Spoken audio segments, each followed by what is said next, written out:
Hi, everyone. Welcome and thank you for joining us today. I'm Katie Randall from Arup and part of your delivery partner team in the Project Assurance and Support workstream. On the call today, we have other members of the delivery partner, PwC and Turner and Townsend, and the delivery agent, Salix Finance. This is one of a series of SHDF grant recipient group engagement sessions, which are designed to provide you with information to support you to deliver your SHDF Wave 2.1 project. Today, we'll be covering fraud risk assessment and management. The format of the day will be a 30-minute presentation, followed by a question panel related to today's content. The panel will last for up to 30 minutes. This session will be recorded and we will make it available through Salix after this session, along with the slides. Please do add questions into the chat during the presentation, which we'll be directing to the Q&A panel at the end of the session. Please note that your cameras and microphones have been disabled, but they will be re-enabled once the panel session begins. I'll now hand over to Keith and Laura from the Delivery Partner Fraud team.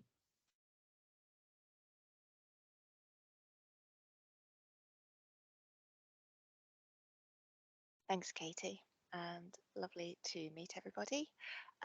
We are just going to spend about 25 minutes talking you through some key areas on fraud risk assessment and management. So just to start, I'll introduce myself and then I'll hand over to Keith. I am Laura Middleton. I'm a director in PwC and I am leading the counter fraud workstream as part of SHDF. And I'll hand over to Keith. Yeah, hi, good morning, everyone. I'm Keith McMaw. I'm a senior manager within the PwC Digital and Forensic Investigations team. So I'll be supporting Laura throughout the provision of services in this scheme. So I'm just going to start. I'm going to take us through the agenda very quickly here, and then we'll get stuck right in. So I'm going to run through a very brief overview of fraud from a theoretical perspective. Just to set some of the context into what we're going to be looking at in more detail later on. I'll introduce you to the delivery partner counter fraud team and some of our roles and responsibilities. Laura then is going to take you through the grant recipient responsibilities, as well as looking at the fraud risk assessment overview. I will then pick up the fraud management plan, run through some common fraud risks that we will commonly see within government grant schemes, and then we will take some Q&A. Just next slide there, please. And next slide, please. Okay, so I suppose the UK Fraud Act would be a commonly accepted definition of fraud within the public sector. And this says that basically fraud occurs when an individual acts dishonestly by making a false representation, they wrongly fail to disclose information, or they abuse a position of trust, and doing so really with the intent of a personal gain or to cause loss to another party. Under this definition, a false representation can either be in relation to yourself or in relation to another individual. And this really has a really broad range of what it could look like. But if you think for a very practical example about some of the self-declarations that you would do around timesheet entries overtime or expenses, there could be false representation there. Just on the next slide, we look at the department's definition of fraud, which is slightly broader and includes both fraud and error. And I think this is a really important distinction that we all just need to keep in mind throughout the scheme, and certainly something as the delivery partner team we will be keeping front and center at mind. So really, the department's definition of fraud is very similar to the Fraud Act.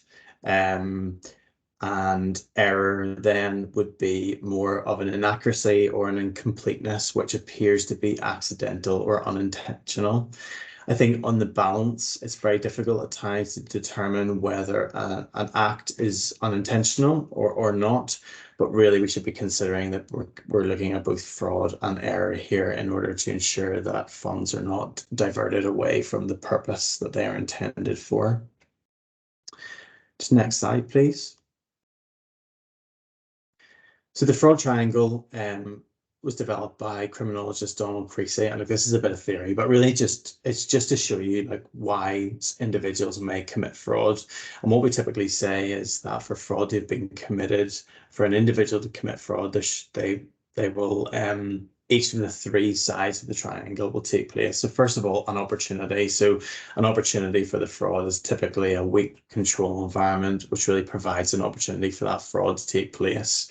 So it could be an individual having free access to cash without suitable controls in place. But it could also be a complex organizational structure, which means that fraud could actually slip through the net quite easily. Another opportunity would be poor fraud culture within your organization.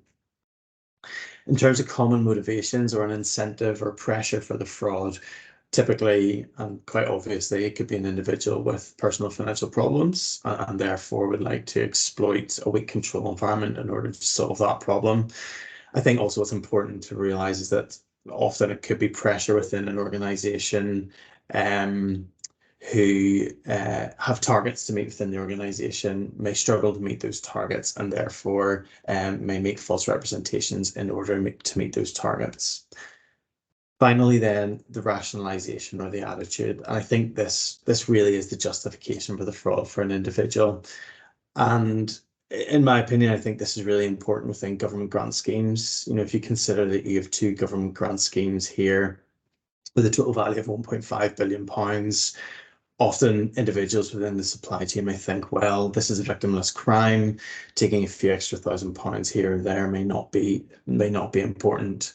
And really, this is just to say that, as I'll say later on, previous experience from previous grant schemes indicate that actually fraud will be prevalent within all government grant schemes. And we certainly expect it to be attempted within this grant scheme.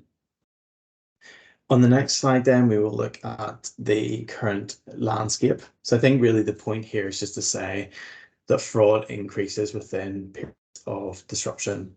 And we are absolutely within a period of disruption at the minute. It's probably going right back to some of the fallout from Brexit, certainly through the COVID-19 pandemic, and now through the cost of living crisis that we're living in. All of this really puts pressure on the fraud triangle. So each of the sides of the fraud triangle is heightened through these periods of disruption. I think this is augmented by our hybrid working practices. So it may feel that we're very much comfortable with hybrid working practices now, but actually we are still working through some new working behaviours. Also, there are new digital tools in place. So really, organizations need to ensure that their control environment catches up and make sure that it captures some of the changes that take place within that hybrid working practice. And as I've already mentioned, there is unprecedented government support and intervention at the minute through grants and furlough schemes, which really increases fraud attempts. And if you consider the National Audit Office report, which said that just in the past few years during COVID-19 government grant schemes, there was expected fraud of £4.5 billion, of which only £1.1 billion will be recoverable. Now, that was a different world in terms of it was life or death, and it was important to get the money out quickly, which is not the world that we are in as much at the minute, but it just shows you that the scale of fraud within previous government grant schemes. Next slide, please. Okay, so I'm just going to introduce you to the delivery partner counter fraud team. So you've already met Laura and myself. You may not recognize me there. It's a very generous photo from a few years ago. We are also supported by two other members, Luke and Omar.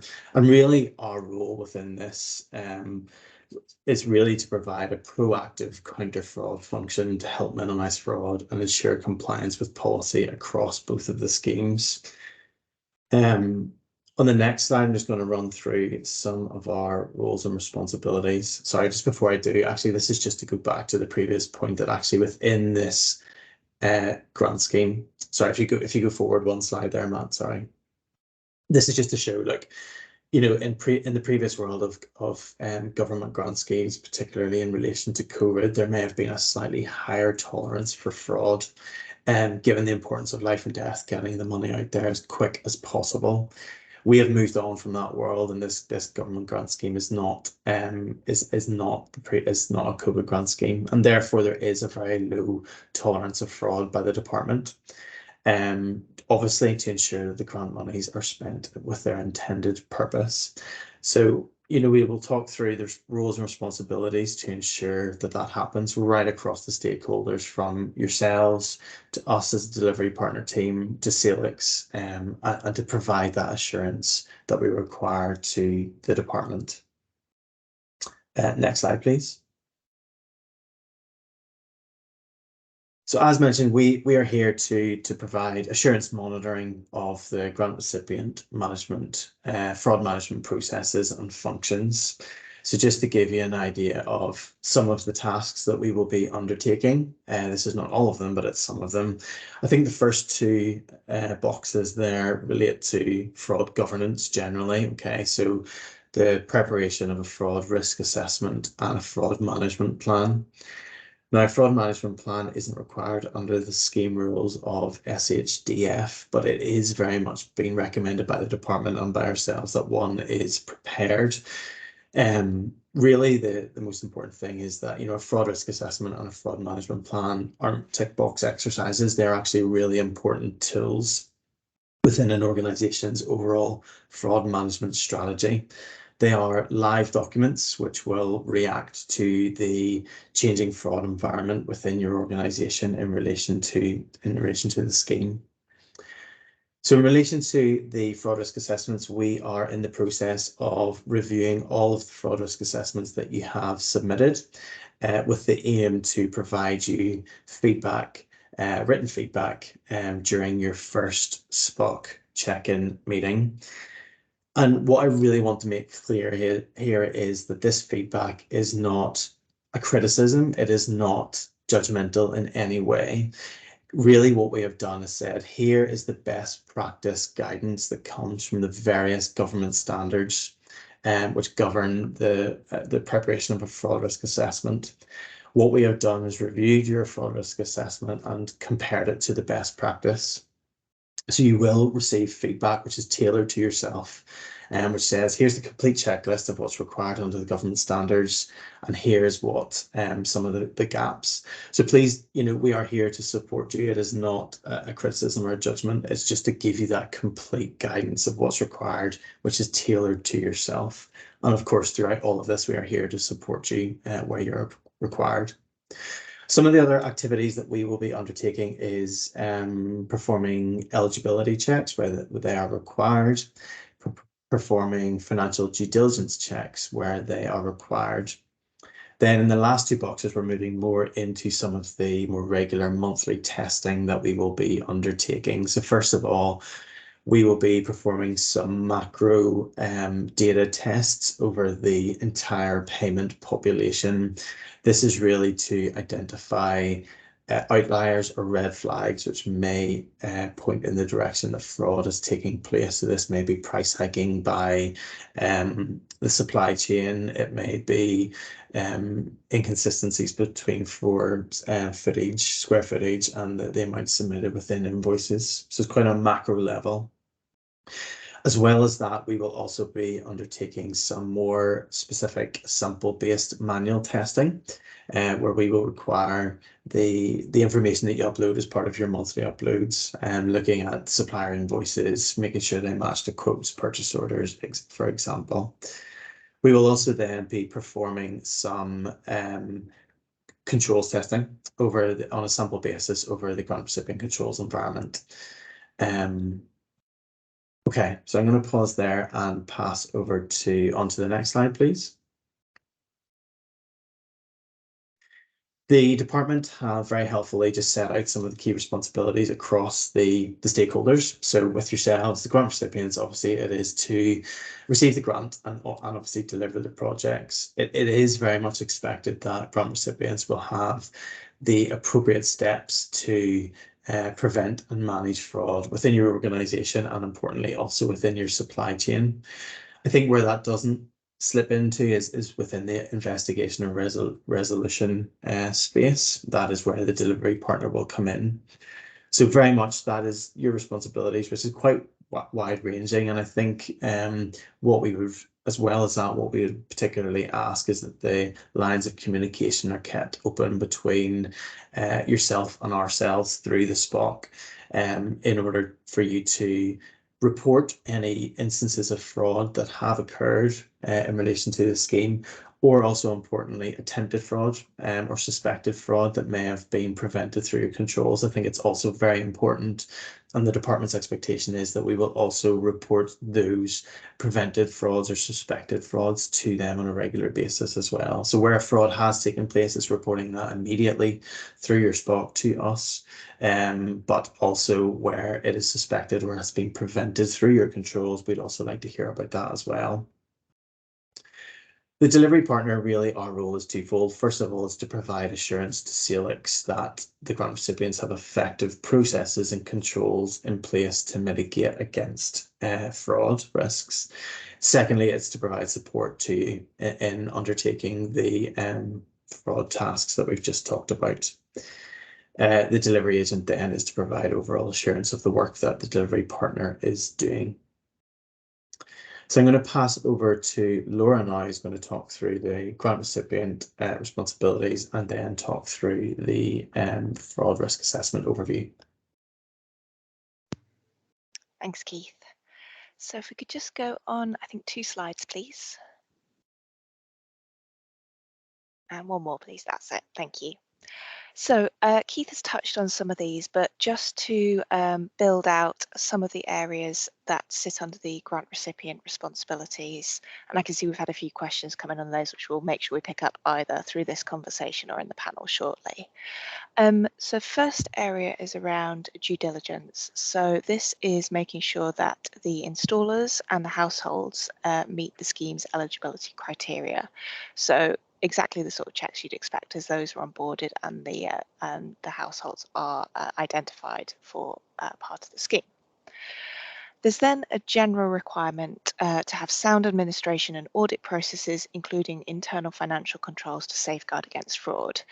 Now, that's not any different to any other scheme that you'd have in place, and that is something that, as Keith said, we'll be looking at through some of our controls testing. We've touched briefly on the fraud risk assessments. So we've had through the majority of your fraud risk assessments that we are working through at the moment. And as Keith says, in your very first meeting with your SPOC, you will receive individual feedback from our review of those. As Keith said, one of the areas that we're really keen is that this fraud risk assessment is regularly updated. So, for example, should a fraud be identified or should there be a change in the external landscape for whatever reason, making sure that's reflected in the fraud risk assessment and it is a living document rather than something that's just prepared at the outset of the scheme. In terms of the fraud management plan, which in itself is really how we're sort of operationalizing the controls and the mitigations against fraud. Sorry, I just see a question there. Generally, we're advising monthly. Obviously, if nothing's changed, it doesn't need to update every month, but it's something that we would recommend people are revisiting every month just to check that it still is fit for purpose and reflects what's happening. So in terms of the fraud management plan, as I say, it is not required under the scheme rules, but it is something that we'd encourage because what it does is capture how those risks that have been identified are going to be addressed. So whether that is through the preventative controls, the sort of data that's in place, how things might be detected, that's what's set out in the fraud management plan. There's then the requirement to notify the delivery partner of proven or suspected fraud or theft, which we'll touch on briefly in a second, and similarly the monthly reporting processes, which again I'll get into in more detail. So if we could just go to the next slide. So in terms of the monthly reporting process, so this is part of the wider monthly reporting process, so it's not something that is entirely separate for fraud. It will happen as part of the wider monthly process.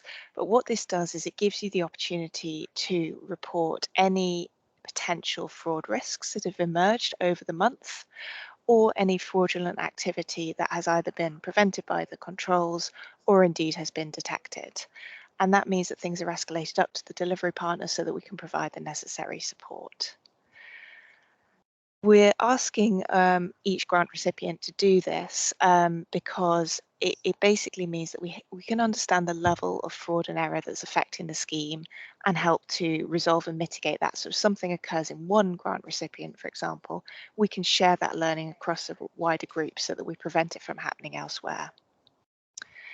As with the remainder of the reporting, submission is 10th working day of the month, covering the previous month's activity. But that being said, if there is any suspected or identified fraud, we do ask that that is escalated immediately. And when I say immediately, I mean within 1 working day, ideally. And I'll touch on that process a little bit more detail on the next slide.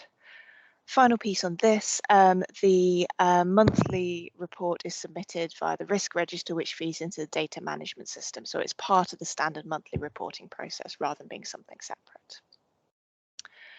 So what happens if a fraud does occur? So when that is identified, and that might be something that's identified and it's actually already happened, or it might be something that's been prevented by your controls. So to give you an example, a duplicate payment that when you were reviewing the payments to go out, it was spotted and the payment wasn't made. So either of those 2 instances, we ask that the delivery partner is notified as soon as possible. That will be through your SPOC relationship and ideally within 1 working day.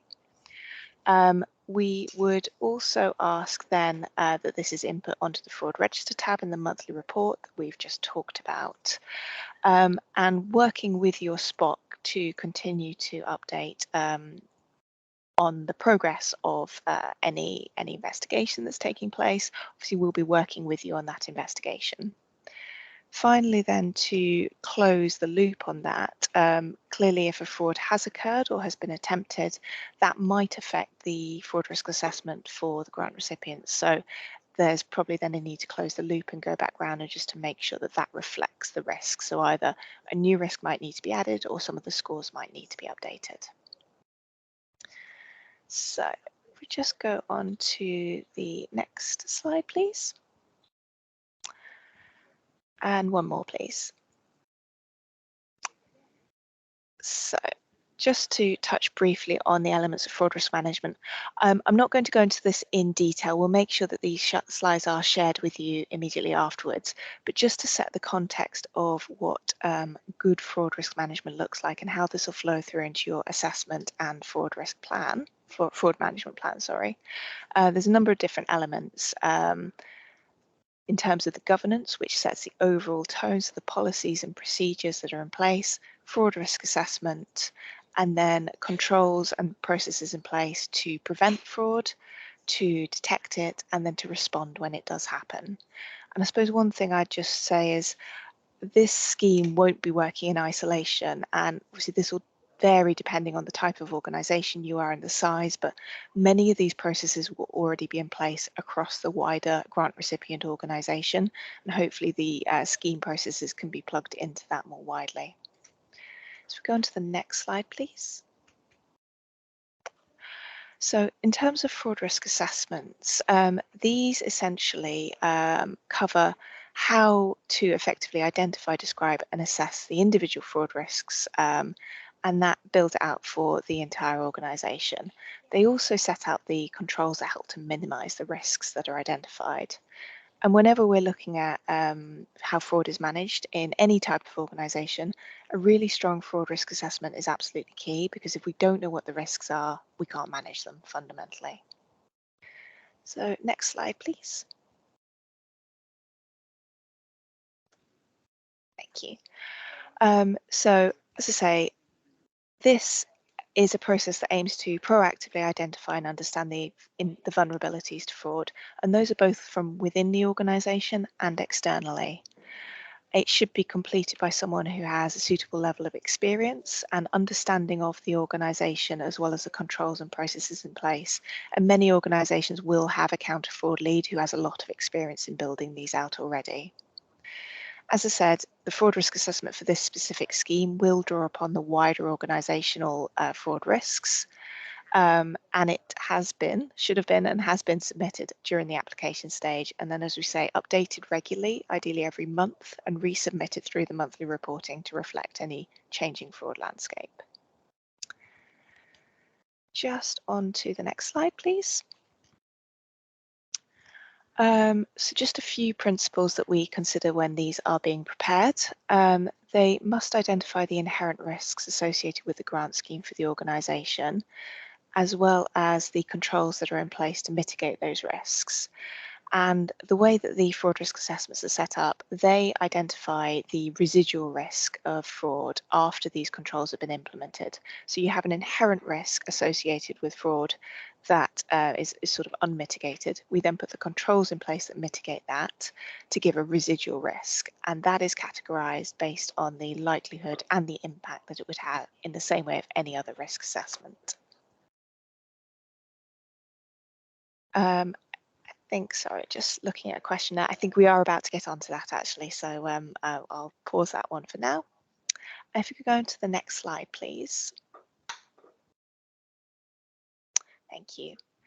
So the department have provided some areas that they think should be considered in the fraud risk assessment. These are just some prompts. It's not necessarily going to capture everything, but some helpful questions to work through as you're reviewing and revisiting your fraud risk assessment. So looking at the sort of risks that might be inherent within the scheme itself, within the beneficiaries, individual properties, the services, and with the installers. So I won't dwell on these given the time that we have, but I wanted to just touch on those and they'll be provided to you. And then on the final slide, we've just prepared some examples here of the types of fraud risks, the controls, and the data sources that you might want to consider. And again, I won't dwell on these in any stretch, but these will be provided to you and worth just working through these and seeing how they relate to the fraud risk that's specific to your organisation. I'll then hand back to Keith for the final section. Thanks, Laura. So I'm just going to look very, very quickly at how the risks that are identified within a fraud risk assessment translate on the ground effectively, and that is through a fraud management plan. So the fraud management plan really formally documents the practical steps that an organisation is going to take to manage the risks identified within your fraud risk assessment in order to prevent, detect, and mitigate against fraudulent activities. So it's really translating the theory of the identified risks and turning them into practical actions. Next slide there, please. And really here's the department through their training, what they've said. It sets out the approach to identifying, managing, limiting fraud and error risk associated with the delivery of the scheme. And next slide, please. So really, as the same as the fraud risk assessment, this really is a live document, which should be updated regularly as the fraud landscape within your organisation evolves. We would recommend on a monthly basis, as with the fraud risk assessment. We understand that the department have provided a template fraud management plan, which is the best one to use. But if you do require support, you can reach out to us through your SPOC. Next slide. Okay, so I think someone commented, I think it was Joanne, maybe asked about some of the kind of known risks or some of the risks. I think there's lots of different areas we can look at this. Laura presented those 5 pillars of potential fraud risks, which the department have identified as being potentially prevalent within the grant scheme. And I think they're a really good starting resource, and I probably would expect to see those umbrella categories of 5 pillars of fraud risk included within your fraud risk assessment. Every organisation obviously is different, although it is the same grant scheme. There's different supply chain, different scale, different staff. So there will be bespoke risks to your own organisation. And look, this is just some of them, some that we have identified in the past through previous grant schemes, some that we've given some thought to that may be applicable to this grant scheme. I'm not going to run through them because you are going to get these slides. But what I will say is there's a number of resources. There's those 5 pillars from the department. There's this, And also, as part of our feedback from your fraud risk assessment review, you will also get some fraud risks that we think are prevalent that haven't been included. So throughout all of these resources, it should be possible to capture all of the fraud risks. The next slide then just goes a little bit further and says, look, here are some of the attributes of a strong control environment. So again, it may be just to help you prepare some of the controls in place. I think what we would say here is that it's not just for documenting within the fraud risk assessment, it is actually making sure that these are robust and effective, which we will be there supporting you with, and then coming in to kind of provide assurance over as well. So that's a quick run through the fraud management plan. The next slide, please. It's just really available resources. On the next slide, please. There's a list here. I mean, basically, these are relevant government standards. Gov Standard 13. I mean, all of these government public sector organisations generally, and I'm sure that you will be aware of most of the links will be included within the document that's provided to you if you want some light reading. But really, you know, Gov Standard 13 governs fraud within the public sector, and Gov Standard 15 looks at grant schemes specifically, and then we've included two pieces of guidance which look at how to prepare a good fraud risk assessment, which is where most of our feedback will come to you from our review of your fraud risk assessment. And then you have the UK Gov Orange Book, which basically looks at the management of risk, the principles and the concepts of risk. So all those resources are available to you, as are ourselves and the team through your SPOC is absolutely here to provide assistance as well. So I'm just going to stop there, and I think we're going to go to the panel. Great. Thank you, Keith and Laura. We're going to move into the panel session now. Joining Laura and Keith is Corey Mason, who is the lead for the project assurance and support team. This purpose of the Q&A is to enable grant recipients to ask questions related to today's content. Please be aware that your detailed questions relevant to individual projects should be raised with your SPOC or the regional lead if your project is within phase 2 of the kickoff meetings. We have a number of questions already within the chat function, which has been really helpful to see come through. If you have any others to add, please do so. We will invite the authors to ask their question. Please do turn your camera on if possible when asking questions, and provide your name and organisation. If you have any content of today's session that you would like to share, or feedback on the content of today's session, please get in touch with us via Kyla. You should have her email from the original invitation. And at the end of the session, we will be asking a quick poll question in the chat. Please do answer this if you can. So I will kick off the question and answers with one from Joanne Wright. Joanne, did you want to ask your question? Yes, hello, Joanne Wright from the Southwest Net Zero Hub.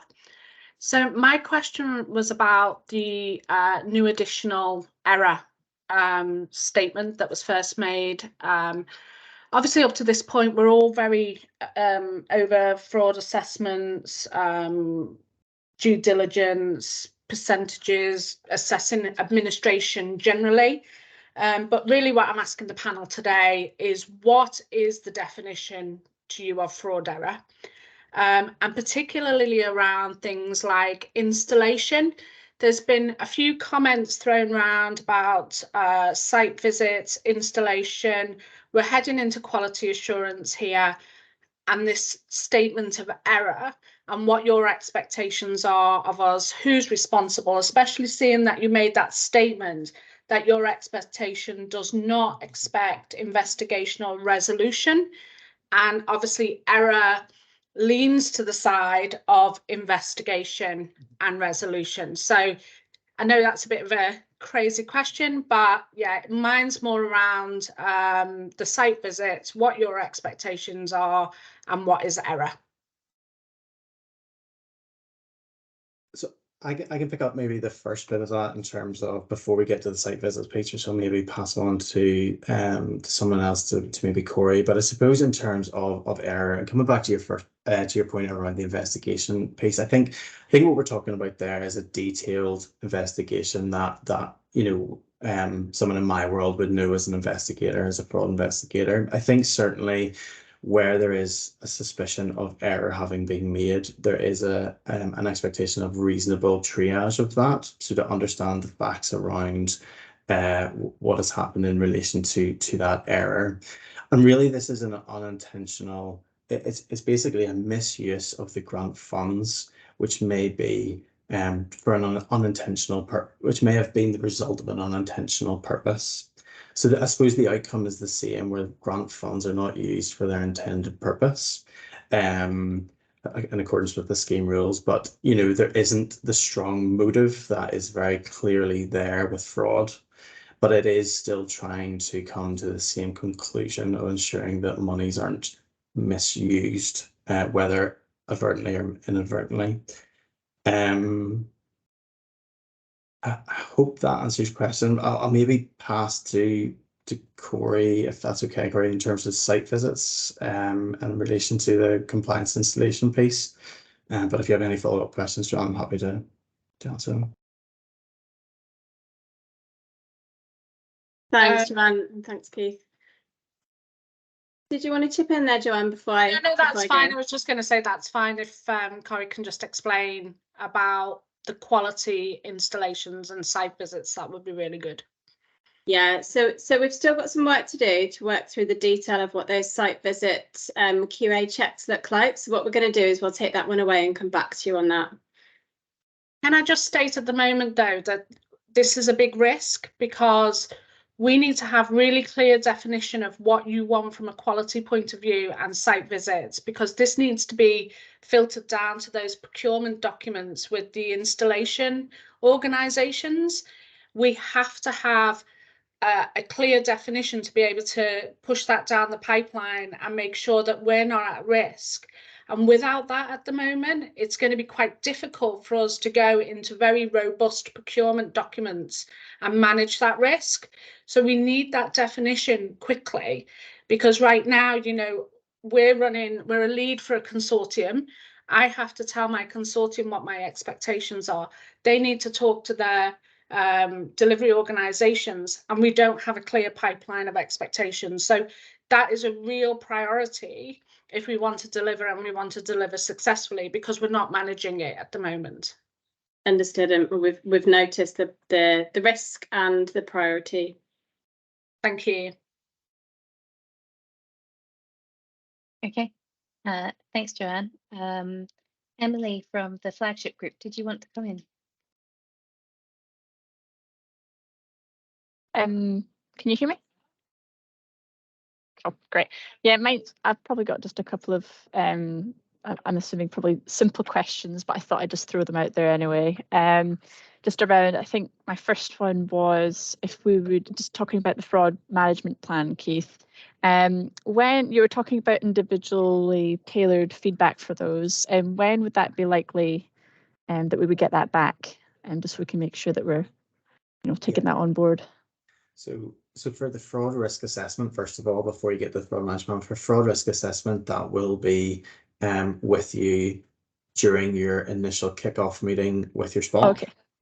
And that will be like a report. And really, I just want to make very clear, it's not judgmental or critical, but it will be a report saying, look, here are the areas that we could improve. For the fraud management plan, Emily, that will not be reviewed in time for your initial kickoff meeting with the SPOC. Okay. And actually, it is to be decided whether it's delivery partner or who will review that. So that will come at a later stage, but certainly that fraud risk assessment will come during your kickoff meeting. Okay, no worries. Thank you for that. I think my second one, I think, Laura, you actually answered about whether that our management plan is something that we would include within our Wave 2 DMS submission. So that's fine. Thank you for answering that. I think my final one, I just had a quick final one. It was about with the fraud management plan, I'm just thinking with the one that we submitted as part of our grant funding agreement package a couple of months ago, could we use that as a template, or I'm assuming that the kickoff meeting that we have, when that happens, do we get a template provided to us then in terms of what we should fill in? Yeah. So this is fraud management plan, Emily. Yes, the template that you've received, it can be used. Yeah, it absolutely can be used. Okay, Yeah. sure. I just wanted to double check that that's based the on and that's based on Okay. government standards and the best one to use. So that would be best practice to use. Yeah, I just wanted to confirm that and make sure that that was what would be expected of us to fill in. So Yeah. That's fine. I think that was everything for me. So thank you. Thanks, Emily. Thanks. Emily, just to check, you had one question about government having access to information that could disclose for fraud, but not but that not providing the data due to data protection issues. Was that you, or was that someone else? Don't think that was me. Okay. I think that might have been somebody else. Sorry. We'll come back to that. All right. Thanks. Thank you. That was me, Katie. Hi, David. Did you want to ask your question? Yeah, it's basically the access to DWP checker. It's provided for certain powers, but it's not generally available. But under HUG 2, colleagues from the fraud risk assessment section have suggested that we use it, and we can't. We don't have the powers to use it for this. These are temporary grant systems. Possibly, if this is an increase of concern from government grant funding bodies, that they consider granting temporary powers so that we can access it, or somebody we can access at DWP just to check it. All they do under ECO is they say, they ask, is this person eligible? And DWP come back and say yes. They don't say which benefits are on, what they're getting in terms of those benefits. And that's all we need, but we need to check it for the non-social homes in the scheme. And the irony is that the private companies who could be trying to defraud us have got access to it, and we don't. Let us take that one away. We can definitely flag that. It has been mentioned to us by the department as one of the areas that we might use for our fraud checks. So it sounds like it's an important one to get the right access to. So let us take that one away. I've written that one down. Okay, and can I ask, I mean, it's not necessarily for you guys, but it's on the DMS portal return. It does say fraud or error, and we have to make a declaration that somebody has committed fraud. I think that's a case for court to decide, and I'm really uncomfortable in anybody saying to another business they have committed fraud, because we expose ourselves to a liable case or something similar. I don't know what the case would be in a business having a go at us. Is there another wording that we could use on that form? Yeah, it shouldn't be more than a suspected fraud, because as you say, it can only be decided in court. So again, let us feed that back through the people who've got the ability to edit that system, because I agree with you there. Thank you very much. Cheers. Thanks, David. Gareth Keith, did you want to come in?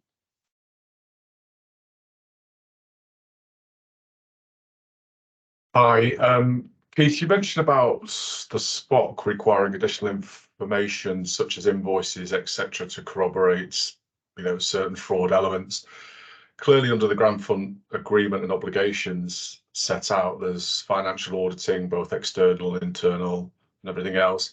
I just want to clarify: is this in addition to, or as or separate to this? Is it complementary of this auditing process? I don't understand where that's going to be included. So it's complementary. I think what we are going to try and leverage what you will be submitting as part of your monthly pack in the DMS every month anyway. So we will try and leverage what is already being submitted by a grant recipient. I think the point is that where, not necessarily that we have a suspicion of fraud, but where we identify that further work is required for us to provide assurance over a particular process within a grant recipient, we may request additional information through the SPOC from you. But in our starting position will be to try and leverage the payment data and the monthly returns that you submit each month, but we may come back for additional information if it's required. So, okay, so it'll be determined by the SPOC or someone else, because you were saying someone else there.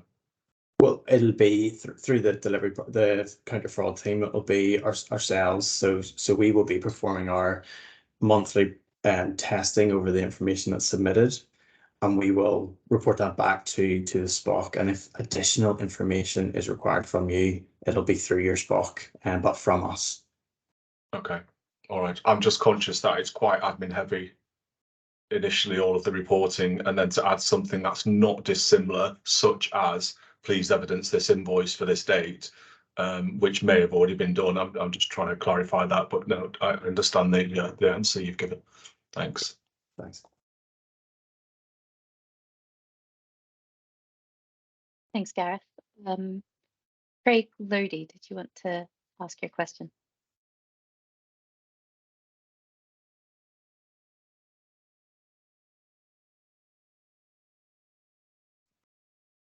Yes, good morning. Sorry about that. I couldn't unmute my mic.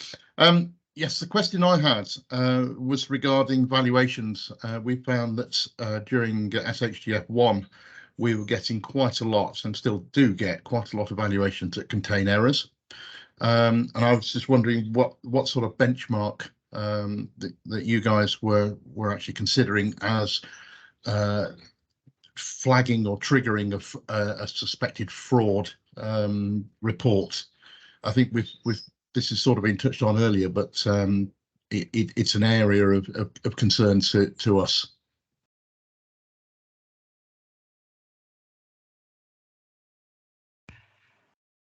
So I think if it's something that is I'm going to use the word insidious, that's not quite the right word, but if something that is a broad problem across evaluations, I think it is something that we'd want to be flagged, because it could potentially impact how the scheme funds are being used. I suppose one of the actions I've taken away is just to link back in with the department and make sure we're all fully aligned on how they're defining error, because I appreciate, if we're talking at the extreme, a 1 or 2 pence error, that's not a useful use of anyone's time to be reporting. It can just be resolved and sorted within the grant recipient. So if we take that away, but I think if you are seeing those as a theme, as you have done within Wave 1, then that's something that I think should be flagged if possible. And could I just raise a question relating to the use of frameworks, where the framework provider has also got an interest in fraud prevention and, if necessary, disciplinary type actions. How does the department regard that, and how it fits in with the overall fraud management and plan that we would be sort of running somewhat separately to those sort of actions?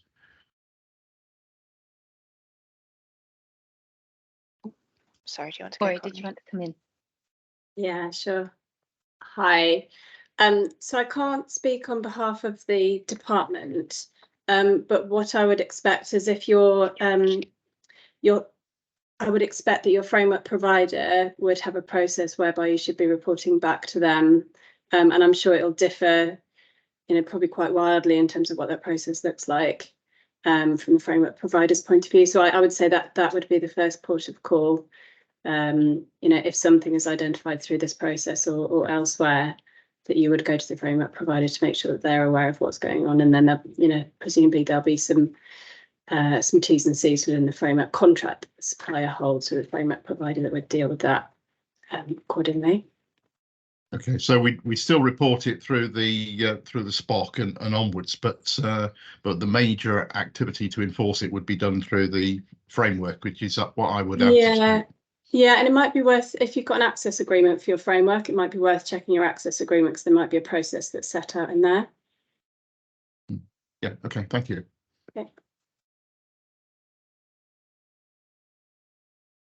Okay. Nicole Huston, we have a clarification about recordable error. Hi, yes, I'm Nicole. I'm from the North Eastern Yorkshire Net Zero Hub. We have quite a large consortium of 19 partners, and we just really need some clarification. I know this has been asked again about what counts as recordable fraud or error within the report. We have asked DESNZ this question, and they've come back and said that we're only to record any loss of money but this session seems to be much more about recording near misses as well. So I guess it's just clarification on that as well. Sort of at what point do we stop? I think we're very aware that as housing associations and local authorities, there will be many people coming forward that won't be eligible and trying their luck. Where does it end, essentially? Because we could end up with a sheet with thousands of cells and it becomes somewhat pointless then. Mm-hmm. Yeah, no, I absolutely agree, and it's unhelpful that it is a bit of a grey line, isn't it, on these? So I think anything where we genuinely suspect anything, I suppose I'd almost put it in 3 categories. We've got fraud and error that has actually occurred, and in terms of fraud that's actually occurred, there is no materiality for that. That is absolutely needs to be reported. Error, I think there's going to be a degree of materiality, isn't there? You know, we're not talking about a minor difference in a reconciliation. I think that will very much depend on the size of the grant recipient as to what feels material. I think for me, there's then a category of the prevented where something got maybe most of the way through the process, so almost right through to payment, say, and it was detected at that point. I think the department's really keen to hear about that. As you say, if we're right at the beginning stage where people are just trying their luck, we know that's going to happen. I think it's something that would be helpful to capture as a theme, but not individual instances. So perhaps it's a theme that just comes through in the fraud risk assessment more broadly. But agree, I don't think there's really any merit in, as you say, having thousands of lines there. I appreciate those definitions are a little bit woolly, and it might be something to work through with the SPOC, and almost we'll see how this is playing out as we go over the first few months of the scheme. But does that make sense as almost a differentiator? Yeah, no, absolutely it does. And I think just to add on to what Joanna's asked in the chat, we've obviously been involved in quite a lot of these schemes, but it would be very helpful if the department would share some, I guess, some of the fraud instances that occur quite a lot. We have partners that have been part of sort of LAD 1, LAD 2 and are used to this, but we have some new partners as well where this is their first experience in being part of a government funded scheme. And the more information we can share at the start, the easier it will be for some of the partners to recognise this and be able to report it. And that's it from me.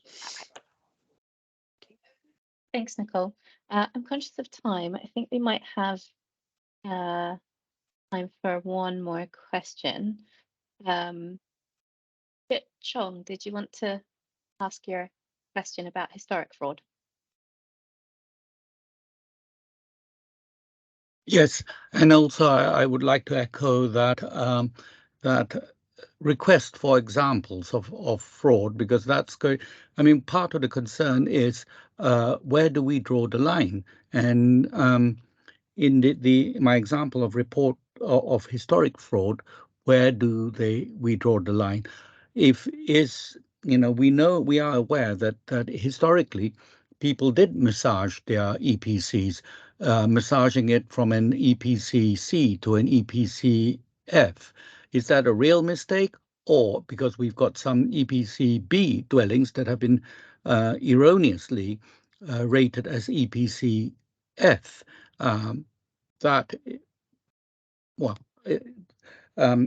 Anyway, but we do know that under EPC, some of this massaging did happen, and was probably fraud. Where do we draw the line of it?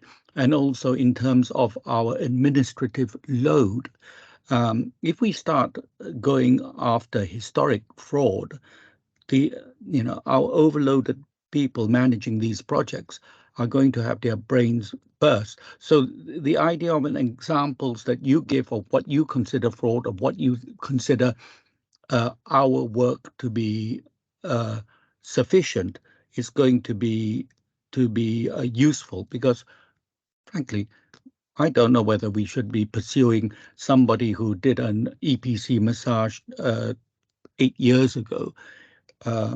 Is what you want, or it's only that work that we are doing for this project.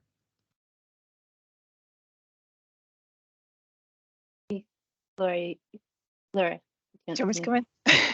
I suppose we're always going to have that. I think my instinct is saying we should be given the limited resources, we should be focusing on fraud that is happening here and now rather than the historic fraud. As you say, we can't be going back and double checking every single EPC certificate that's taken place historically. If this is a known issue, I think we should be capturing it in the fraud risk assessment. So we know that that is a risk there, but it may be that that sits as a residual risk because there simply isn't the resource to go back and recheck all of that. And ultimately, in terms of the scheme outcomes in that specific example, if the measures that have taken place in the new EPC certificate, if we have confidence that that has been done correctly, we've achieved the outcome of the scheme. But as you say, that there are limited resources here, and I think we need to focus it on those that are the most immediate and live risks. I don't know if anyone would want to add anything to that. Okay.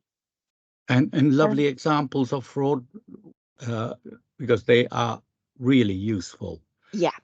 Yeah, we've got some in the slides, but what we will do is try to we will pull some very specific ones for you from the previous waves as well, so they are they're slightly more general in the slides as examples, but we'll make sure that there are some specifics shared as well, so you can see those. Perfect.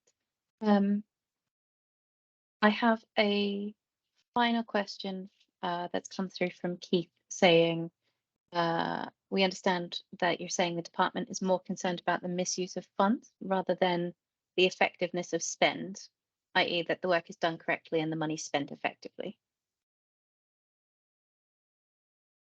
I don't think they're more concerned. I mean, I can't speak for the department, but I don't think the point is that they're more concerned around the misuse of spend rather than it being done effectively. I think basically what we're trying to say in this session is that that there is an onus on all of us, you know, on grant recipients and us as delivery partners to ensure that the money is spent as intended within the scheme rules. Yes, there's a bit around it being effectiveness as well, which comes under on other areas, but in relation to fraud, it's just trying to make the point that it is trying to prevent that misuse of the grant fund. Great, thanks, Keith. I'm very conscious of time. We have had a couple of questions in relation to the kickoff meeting, so I will end the panel there. There's queries about when the kickoff meetings will be taking place. That does depend upon which phase of the kickoff meetings you are at, but you will be contacted about them shortly. All right, I will end the panel bang on 12. Thank you all for your time today. If you do have any other questions, please come back to us, contact via your regional lead. And if you have any feedback, please do email Kyla via the email this invitation came out from. Thanks, everyone.